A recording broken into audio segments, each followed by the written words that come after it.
to discuss a very important and vital issue that challenges in livestock management. Actually, what kind of the challenges which we have in general, the diseases, the metabolic disorders, and the few challenges those we have from the industry. If we are not looking all the challenges at on the priority basis, then definitely we will not able to run a dairy farm in a profitable manner. So challenges they are very important, and how first let us have understanding that what kind of challenges we generally a dairy farmers they are facing. For example, from where they are buying the breeds, and if they are not able to uh, have this kind of information with them, then this is also the problem. Then there are so many diseases there of the economic importance, and there are several that the metabolic disorders like bloat and like that the tympanitis to whom we are calling, and then the milk fever and then ketosis and like that, and the mastitis also. These kind of the problems those generally the dairy farmers they are facing on day to day basis. So these all are very important, and we'll discuss them one by one in coming slides. So kindly go kindly keep yourself with me, and then I have a discussion on that.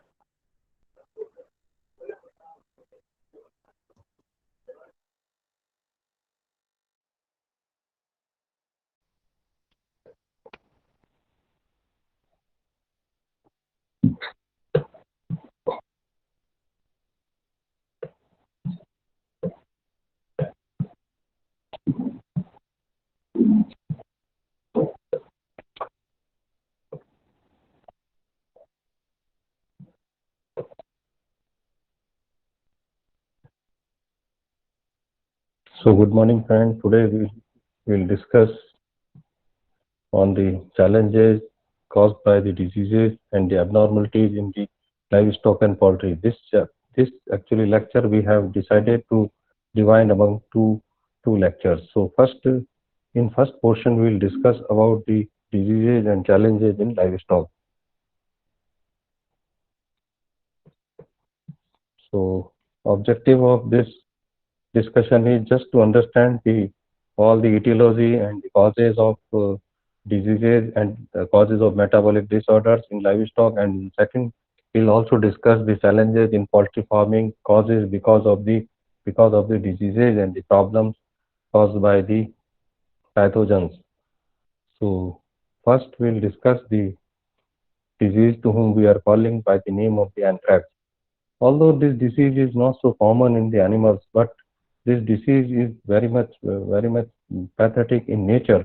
For parasite disease affecting the cattle, sheep, horses, and causes because of the presence of the Bacillus anthracis, which is the causal organism of this particular disease.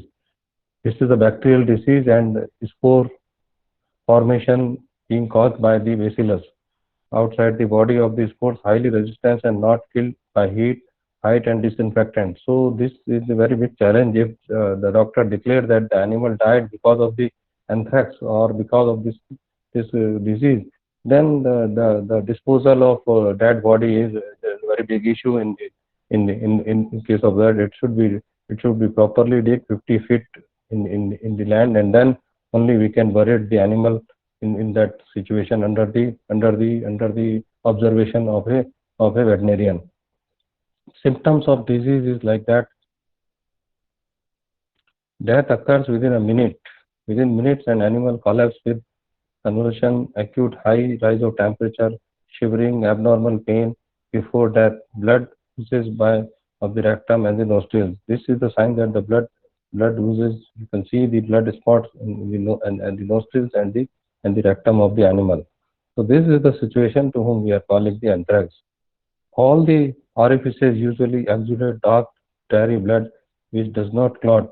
Death is suspected for anthrax. Carcass should not be opened. Yes, because if suspect is there, then they will not open the animal because it can spread like anything because the bacteria is having the nature to form the spore. So that's why this declaration suspect of the animal died because of the anthrax, then only the doctor will give the prescription and it should be buried in the presence of a veterinarian.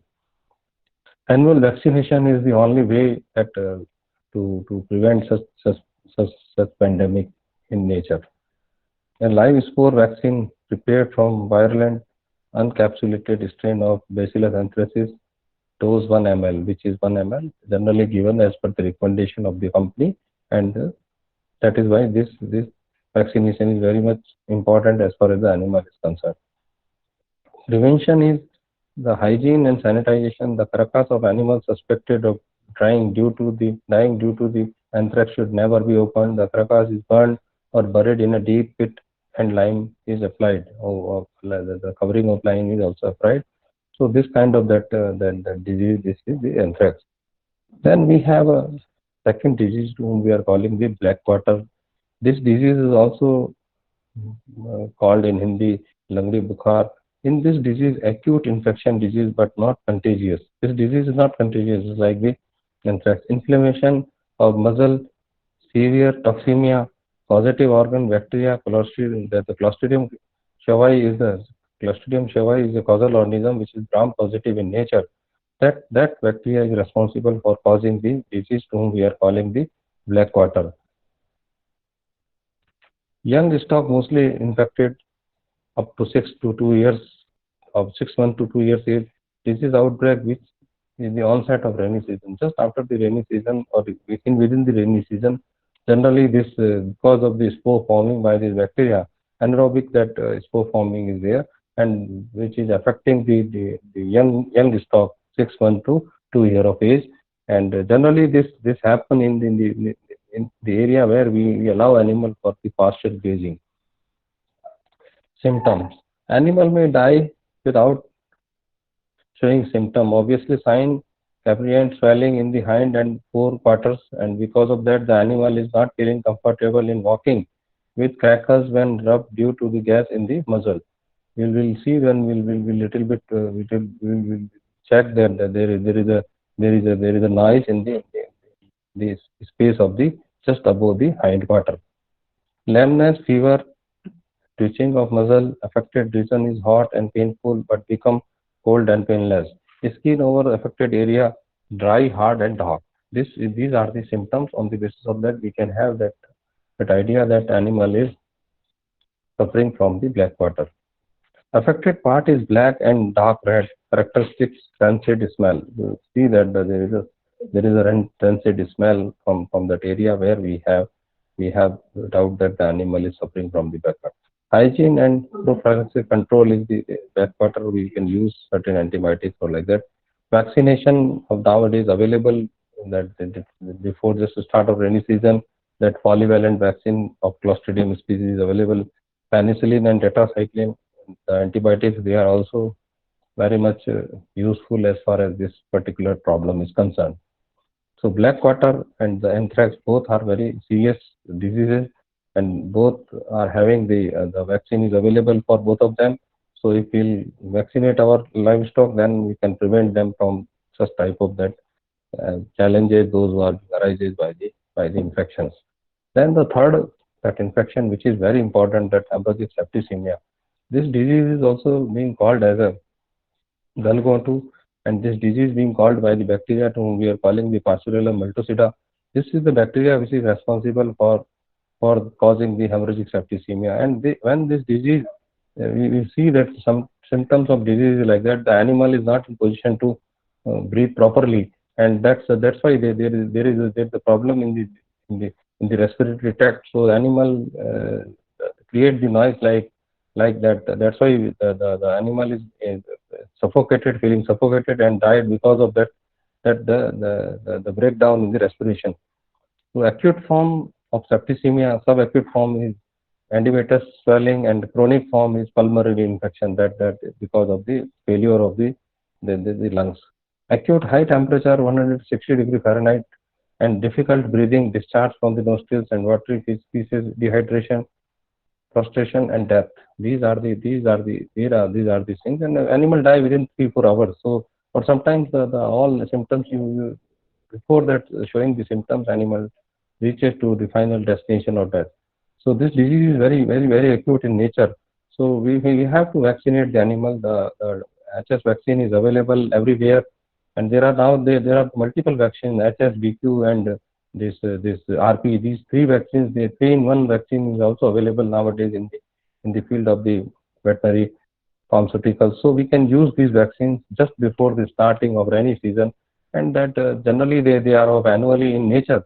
So we have to vaccinate the animal just before the start of rainy season.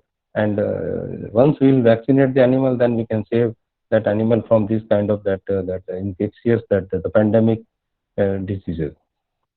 Injection of sulfadividine and the sometimes the ciprofloxacin and sometimes the cefataxime, sometimes the tazobactam. These all are the antibiotics. They are very much popular in the treatment of this hemorrhagic septicemia. But these at initial stage we can control the disease. Otherwise, when the severity arises, then there is no option. Only the death is there. So in that case, the vaccination once in a year before rainy season, that is a control isolation. If the animal you find that being infected, you immediately isolate that animal from others, so that that disease cannot be spread to other animals. So these are the few important aspects that those are very important. And now there is a disease to whom we are calling the Bank disease, the brucellosis. This disease is very much important because this disease is genetic in nature. It means the disease is transferred from animal to human being. So in that case, the inseminator, those people, those who are doing the job of artificial insemination, they are quite that the premier that the premier uh, premier infected people, because they are in touch with the animal. So if the brucellosis is there because of the Brucella abortus and Brucella melitensis and Brucella suis and Brucella canis, these are the certain that variant those who are available and observed in the animals. And because of this brucellosis, that the situation is very pathetic, because there are the late embryonic mortality. It means the abortions took place at the stage of the 6, 7, 8 months of the stage. So when this happen once or twice, then animal suspected immediately for the brucellosis, and that on the time that animal you have to separate the animal. And because this disease once happen, then that there is no treatment available, because the vaccination is the only way to prevent this disease. Species of cattle, goat, sheep, swine, and in dog also we sometimes this brucellosis or Bank disease observed.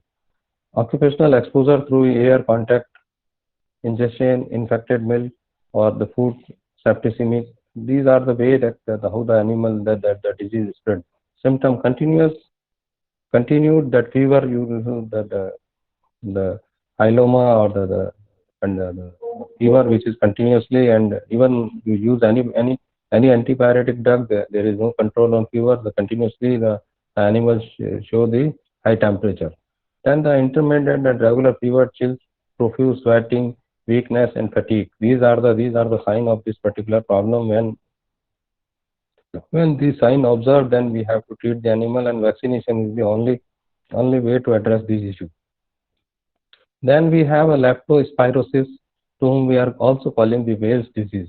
The leptospira introgons are all responsible for causing this disease.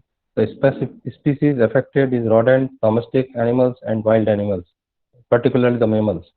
Spread contaminated soil water at neutral or alkaline pH, occupationally and educationally exposure through the contaminated water ingestion. Sometimes the infected water being taken by the animal or drank by the animal, then this disease is spread like anything. So we have to little bit more cautious we have when we are providing the drinking water to the animal. Symptoms: 1 to 2 weeks, a short 2 days, septemic phase 1 to 10 days. Leptospiro 1 week, several months. The escape from the West disease, heptoneurotic from fever, headache, conjunctivitis, vomiting, diarrhea, and constipation. These are the sign and symptoms of the that the animal is suffering from the leptospira. Now there is a much popular that problem. This is not the disease actually. This is the managerial problem to whom we are calling mastitis. Mastitis is nothing. It is just the inflammation of udder and teeth. Physical and chemical changes in milk. Major economic loss to dairy industry due to the reduced milk production. Because mastitis generally in our country, the mastitis is so common and in subclinical form, more than 70-80% animals they are infected. But because in subclinical form there is no sign, but the 7 to 8% up to 10% and the milk production loss is there.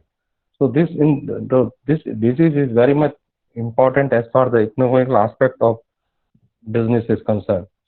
Causal organism is mainly bacterial origin, Streptococcus, Streptococcus and Corynebacterium, E. coli. These are the major actually the bacteria those who are responsible for causing the mastitis. And transmission infection occurs via the teat canal, contaminated environment, skin of udder, milking equipment, milker, etc. Through them, if the same milker is milking all the animals, then if one animal is infected, then if he is not taking proper care after milking, he has to sanitize his hand properly. But generally, in practical, we have observed that the milkers they least bother about it and they do the milking in a subsequent manner without even taking the precaution of sanitization. In that case, what happens if one animal is infected, then the disease is easily transmitted to the another animal. And this disease is of because of that in the subclinical form, it damages not only that much of damage is there, but the productivity of the animal is reduced up to the 10%. So economically, this disease is very creating a huge loss to the entire industry. And in our country, 70-80% animals they are under the threat of this subclinical form of this particular infection to whom we are calling the mastitis. Symptoms that symptoms generally in subclinical form there is no symptom, but as far as the clinical, the 5 to 6% animals sometimes if the animal is not taken care and continuously, if the animal we kept in a position of subclinical form, then the subclinical form converted, if the self defense mechanism of animal goes down because of any reason, in that case we know that the mastitis is generally in clinical form just after the parturition or just after the calving, because just after the calving animal is that the immunity of animal goes down, and in that case what happens, the bacteria those who are already present in the environment and inside the udder, they they show their pandemic effect, and ultimately the clinical sign of that, the swelling on udder and the pain and the hot, the temperature, the 1 or 2 degrees centigrade temperature is rising in the udder. At the udder, you will see that the pain and agony and all these all are the things. They can virtually, we can observe all these things, and these are the clinical signs. Animal is not allowing to touch the teeth. In that case, that it's very difficult. Sometimes the milking is not possible because of the swelling, pain, and the inflammation over there. So these all are the signs of clinical signs. Then if we diagnose, the early detection is important by physical examination of the udder. We have to regularly we have to examine the udder. If we find that if there is any such type of situation is there, so we can test the milk in the cup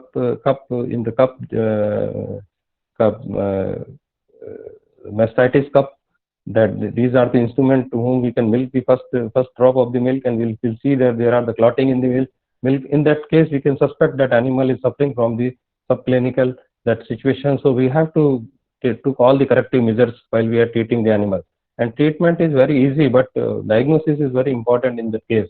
But if the animals once if there is a fibrosis in the after the clinical that sign, if we are not able to handle that situation, then if fibrosis being carried out if once, then we cannot reverse the situation. If suppose the one quarter is suffering from the fibrosis, then the animal the only the 3 quarter they remain, because there is no interconnectivity in between the animal that the udder within the udder in among the quarters.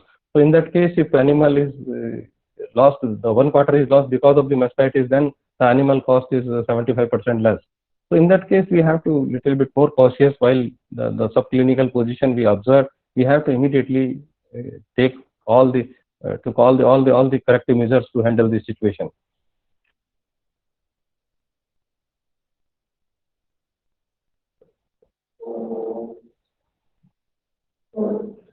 Now the control. The hygienic measures are important. Animal diagnosed positive should be milked at last. Milkers should wash their hand and we all the corrective measures. That's why this disease is known as the managerial problem, not as a disease. Because if we'll took all the corrective measures while we are handling the animal, managing the animal, then the possibility of occurring this position is almost less.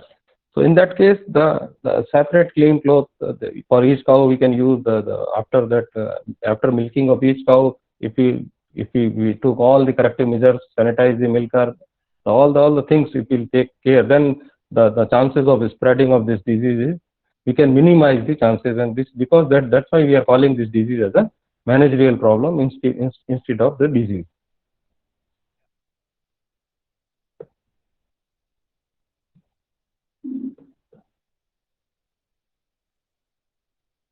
Now we have a disease to whom we are calling the rinderpest or rinderpest virus (RPV). A member of genes morbillivirus is closely related to the measles and canine distemper. Virus, like other members of the Paramyxoviridae family, it provides the enveloped virions and the negative sense single standard RNA virus. This is actually the virus. This is single standard that RNA virus. The virus was particularly fragile and it quickly inactivated by heat.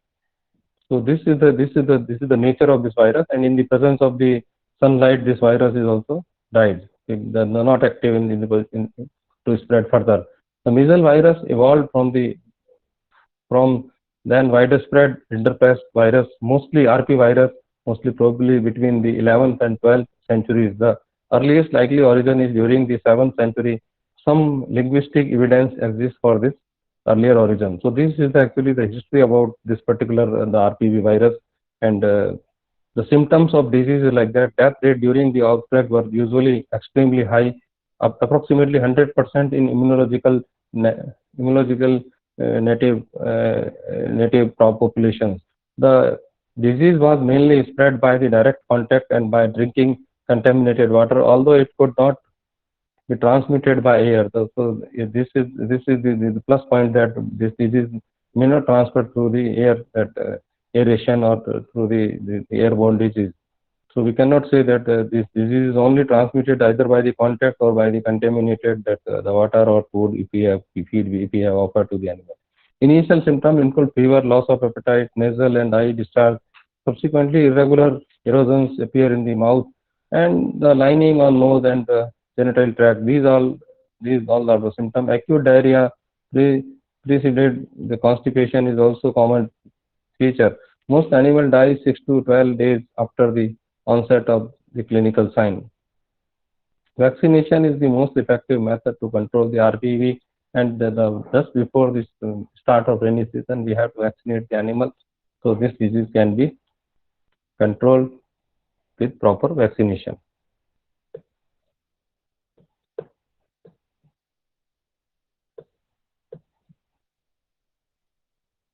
So now we'll have further discussion on metabolic disorder.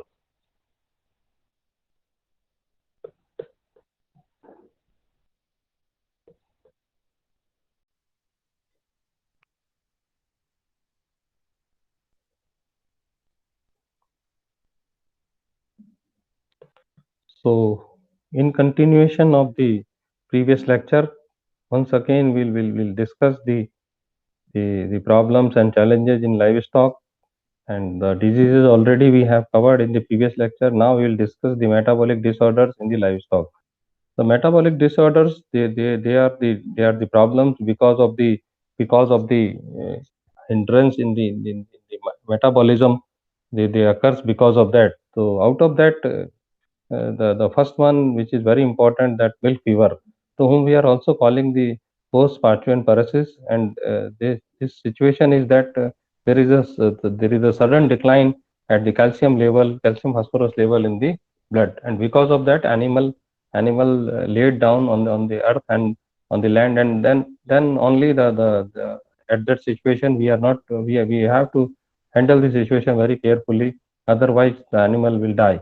So this disease was so popular in the 90s, but nowadays, because of the continuous feed supplementation done by the initiation and extension program of the government, the dairy owners, they are feeding feed supplements to the animals. So this disease is nowadays that much of that much of that pandemic effect of this disease is nowhere. But this disease, we have to understood that why this situation is arises. The causes of this disease is serum calcium level falls in cows after calving as a result of failure of to mobilize the calcium reserve and of the development of negative calcium balance in the late pregnancy, because there is a highly imbalance in the calcium requirement and the calcium supply by the body in the animals just before the calving. Because what happened after the calving, even 10-15 days before calving, the feed intake of animal is it goes down, and then just after the calving, for at least for 2-3 days, the animal is not in the normal feed intake position. So, and for the young one, she has to produce the milk also. So in that case, and she passes through the traumatic that calving parturition situation. So in that situation, the lot of stress is also there, and in that situation, the requirement of calcium rises like anything, but the supply depleted adversely. So in that situation, there is a huge imbalance in the supply and the requirement. So because of that, the animal reaches to the situation to whom we are calling the hypocalcemia or milk fever symptom. Disease flares up to within 72 hours of calving. Initially, the cow shows excitement, incoordination of movement, muscular tremors in limbs and head, lying in recumbent position with her head directed towards the flank. In final stages of subnormal temperature, dilation of pupil, and impalpable pulse, coma, and death if will not address the animal. Diagnosis of disease is based on the occurrence of milk fever is recently calved animal. In the high yielders also this disease, this problem is so prominent, and because of that metabolic imbalance inside the body.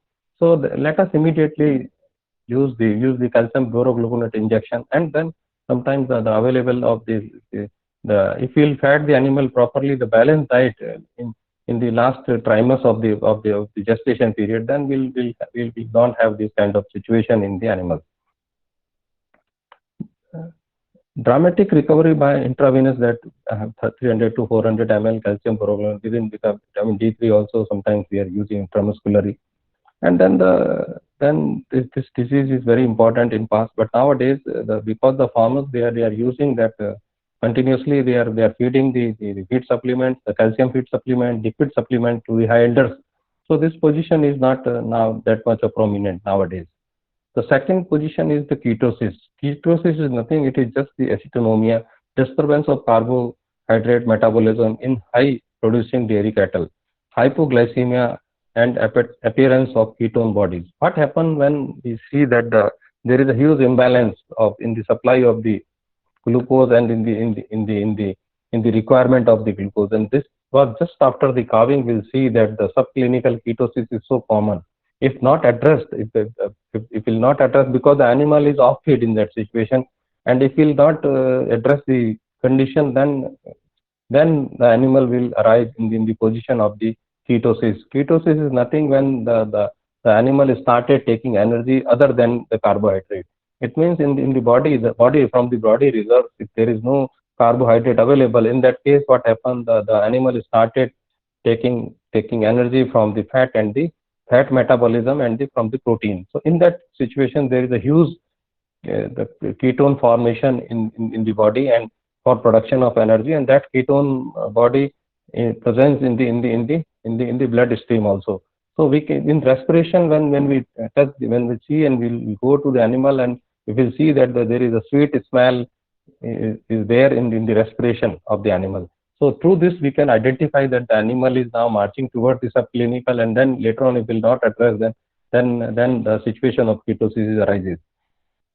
Disease is caused by the degenerate metabolism of carbohydrate and volatile fatty acids, resulting in reduced level of sugar in blood. Hypoglycemia increases level of ketones in blood, ketonemia and ketonuria. Symptoms: cardinal sign in digestive and nervous type of ketosis usually appears in good milker from 7 days of to 6 weeks of calving.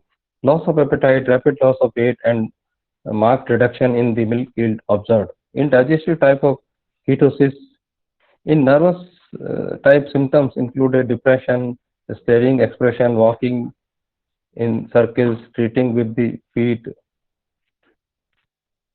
incoordination of movement, convulsions, sudden falling on the ground, and white expression of bulged eyes.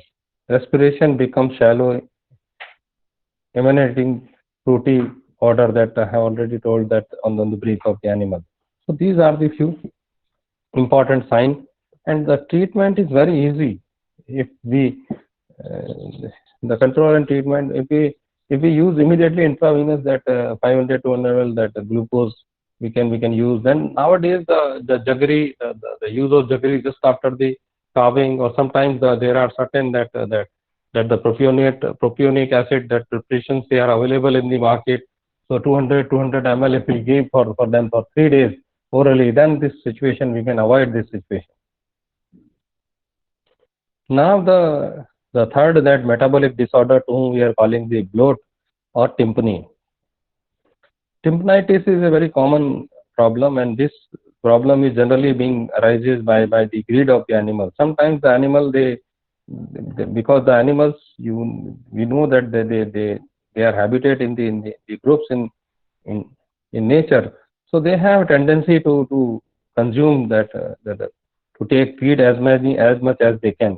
So sometimes because of that the greed of the animals, they they they took the goods, took the feed more than they required. So in that case, the situation is arises to whom we are calling the tympanitis or bloat. Excessive intake of fresh legumes and feeding of high grain ration led to frothy bloat. Obstructions of normal expulsion of gases from rumen or choking of that esophageal passes to cornub, turnip and sugar beet cause the tea gas movement, and to whom we are calling the bloat. It means the erection of gases is not in a proper shape and manner that causes the situation to whom we are calling the bloat or accumulation of gases inside the rumen because of that non-erection of gases. So this situation is called as bloat, which is just because of that few reasons, that sometimes it is because of the greed of the animal, sometimes the imbalance that feeding we have the feed we have changed, sometimes the change in the feed stops. So these all are the reasons for that, and sometimes the bacterial infections also they are there. Acute form that gas accumulation is there, that these are the signs we can easily observe. And then the diagnosis: tympany easily the characterized symptom, distension of abdomen and stress by affected animal. Control and treatment: in per acute cases, the puncture of rumen with sharp knife or with the trocar cannula, we can use this instrument. We can expel the gas, and then the animal will become the normal. And then sometimes we can use the already that turpentine oil. Sometimes there are certain that there are anti-bloat that medicines, Ayurvedic medicines, they are also available. Then there is a product like that jaggery, fresh legumes should be present, and then fed the stall fed animal. Feed dry refuges before turning the cattle to the luxuriant pasture to avoid bloating. So first we have to offer the dry refuges, then we have to provide the legume that refuges and green refuges if available. So these are the control and the treatment that we. Now the challenges in poultry, the 3-4 diseases, they are very important as far as the poultry problem is concerned. Out of them, one is the coccidiosis. Coccidiosis is nothing; it is the litter-borne disease actually, and this disease is being caused by the parasite, to whom we are calling the protozoa. This is the protozoal disease actually attached itself with the intestinal lining of chicken, called Emersia species. It damages the tissues of gut, causing bleeding, which can evident in the droppings. We will see the blood spots in the droppings of the birds. prevent the chicken from absorbing nutrient and creates an environment in which the bacteria can thrive. Basically, because if the bleeding is there through the droppings, then we can see that the birds will become weak and the immune system dropped, and then it's a different kind of that invitation for other bacteria, because everywhere we know in environment we have a microbial population. Basically, it's bad news for chicken. Younger chicken under 6 months are more at risk as they have not yet had time to develop their natural immunity. However, adult birds can also become affected.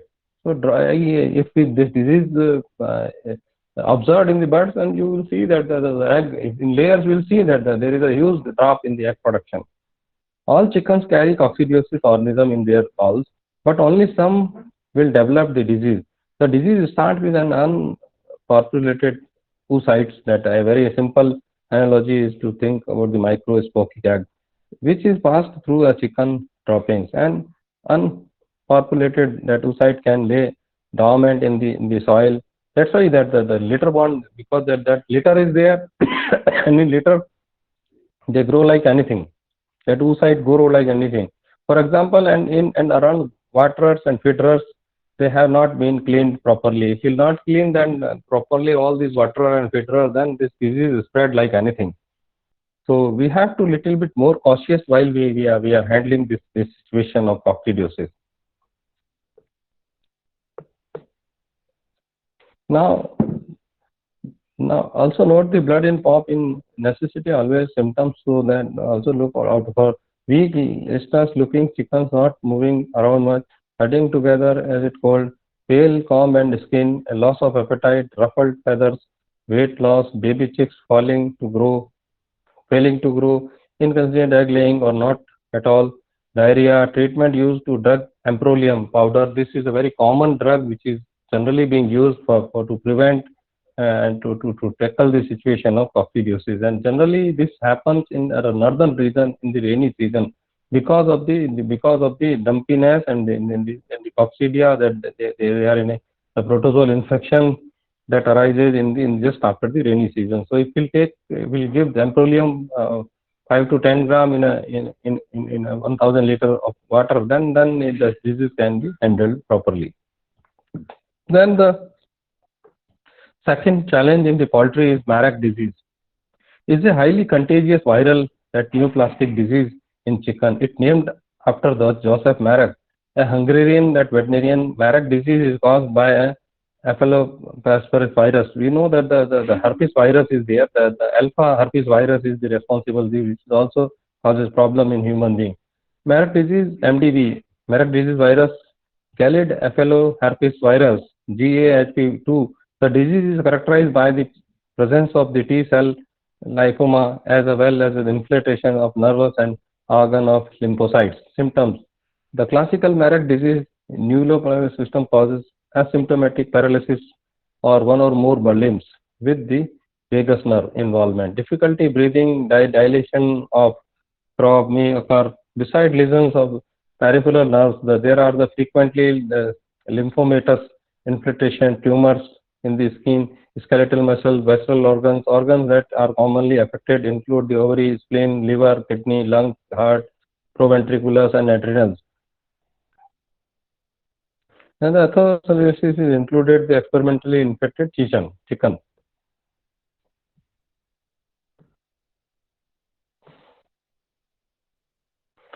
Immunosuppression: affected birds become more susceptible to the disease condition such as the coccidiosis and Escherichia coli infection. Clinical signs as the Marek disease can affect birds at any age, including the 16 week of age. Clinical sign: frequent wings and leg paralysis is there. Incidence 5% and vaccinated flocks. Only the vaccination is the only way. So that's why the Marek disease we are giving the treatment at radiol tick. And then we are also giving the booster dose at 8 weeks in the layers. The potential nerve endowment, interfollicular tumors in the nose, bursa and fabricus, CNS involvement, lymphoid proliferation in skin and feather follicles, pleomorphic lymphoid cells in the nerves and tumors, and T cell lymphomas. These are the clinical signs on the basis of that we can have. Vaccination is the on method to prevent the development of tumors when chickens are infected with the virus. However, the administration of vaccine does not prevent transmission of the virus. However, it does reduce the amount of virus shed in the danger. Hence, but if you will not give the vaccination, then we don't have any option. So better you give the vaccination against problems. Now the Gumboro disease, or IBD, to whom we are calling infectious, the Brussels disease. Brussels disease virus prevents in certain number of the characteristics we know that are the importance in diagnosis and control. The disease caused small non-enveloped virus to whom non-enveloped virus highly resistant to the outside environment. Substantial economic losses result from both the clinical and subclinical that immune or forms of disease, but also from the interaction between IBDB and the other viruses, CAB and MDB, that Merck disease virus infections. Brussels disease virus has a high mutation rate and may thus give the rise to virus modified anti-genetically or valence. Although satisfactory protection may be provided by the induction of high neutralizing that antibody titer, that influence of parental antibiotic in vaccination has become the most important obstacle in the establishment of control of program. This situation requires that highlighted in the development in the technique to monitor the field situation and organ. In particular, the recommendation of OIE, the incidence and prevalence of clinical suppressive forms must be evaluated more precisely. For example, through the identification of reliable viral markers to characterize the different that pathotypes 117. Likewise, more appropriate control measures should be developed to avoid a higher degree of protection to the young birds that carry a material immunity. To achieve this, research should be supported and promoted, preferably on an international level. An example of such work is in Europe, concentrated in cost of 89 immunosuppressive viral disease of poultry.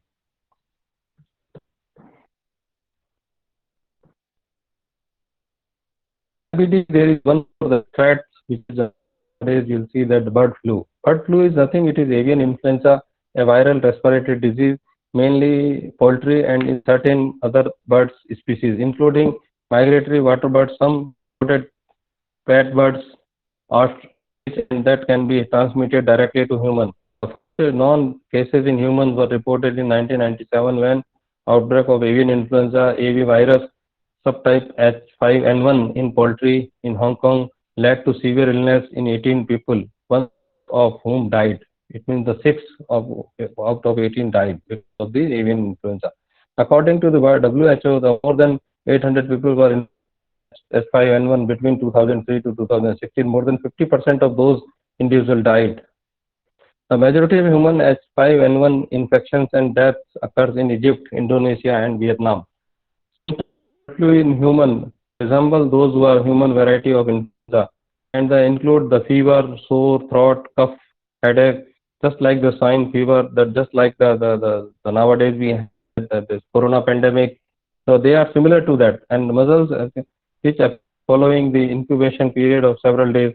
7 infections can result in the conjunctivitis, or such as life-threatening complications as bacterial or viral pneumonia and acute respiratory illness. This also we will find in the case of the coronavirus. Avian virus further distinguished as highly pathogenic avian influenza or low pathogenic avian LPAI with few expectation H5N1. Most of the H5, H7 and H9 are low pathogenicity avian influenza viruses can still cause mild that moderate disease. However, the example of infection with H7N2, H7N3, H7N7 and H791 or H92 can produce mild or moderate symptoms of illness in birds and humans. So this is the disease. The only way that we have to use the animals, vaccine the birds, just a day old bird, we have to vaccinate, and then we have to send them into the flocks or into the area where we are keeping and we are rearing the birds. So these are few important things that we in our mind, that while we are